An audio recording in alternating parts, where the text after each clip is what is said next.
Olá, amigos, sejam bem-vindos a mais uma semana de estudos diários da recapitulação do nosso guia de estudos dentro do livro de Salmos. E nós vamos estudar ao longo desta semana o tema O Anseio de Deus por Sião. Sião é o nome carinhoso para Jerusalém, assim como muitas cidades atuais, onde você mora, onde você morou, tem também seus apelidos carinhosos. Eu morava, por exemplo, numa cidade no Brasil chamada São Bernardo do Campo, e a gente chamava carinhosamente de São Berlondres, por causa do clima, não é? Mas talvez a sua cidade, você aí que nos assista, tenha também seu apelido carinhoso. Jerusalém também tinha o nome carinhoso, o apelido carinhoso de Jerusalém era Sião. E esta semana nós vamos ver dentro do livro de Salmos o que os salmistas tanto falam a respeito do anseio por Sião. Porque é de Sião que Deus abençoa as nações e os outros povos, de Sião que ele reina, porque ele convida os povos, todos os povos, para virem até Sião e adorarem o seu nome, e porque ao longo da eternidade os salvos serão vistos em pé sobre o monte Sião com o Cordeiro.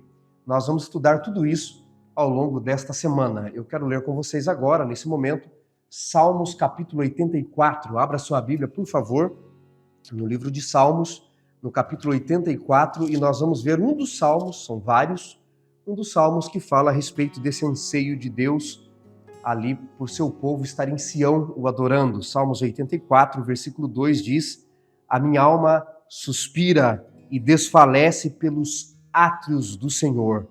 O meu coração e a minha carne exultam pelo Deus vivo. O templo do Senhor, que estava em Sião. Neste salmo dos filhos de Corá, eles desejavam ardentemente pelo Deus vivo e estar nos átrios do Senhor, adorando o Deus vivo. Deus, ao longo de toda a Bíblia, convida o seu povo para estar em Sião. Deus, ao longo do Antigo Testamento, do Novo Testamento e até mesmo dos livros que falam do tempo do fim, convida o seu povo para adorá-lo em Sião, para estar na Nova Jerusalém também. Então, ao longo desta semana, você que anseia por Sião, você que sente no seu coração que não foi feito só para este mundo, ou como disse C.S. Lewis, não é? Se há algo que este mundo não possa nos satisfazer, talvez a única razão óbvia é de que você e eu fomos feitos para um outro mundo.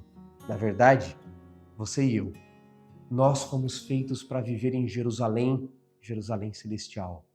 Nós somos feitos para viver em Sião. Nós estamos no mundo, mas não somos do mundo.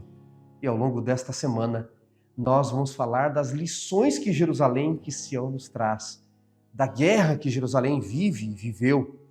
Por que Jerusalém é tão importante para diversos povos? Eu convido você a compartilhar a lição dessa semana, a viralizar esperança, a estudarmos sobre Sião, lugar que você e eu fomos feitos para estar.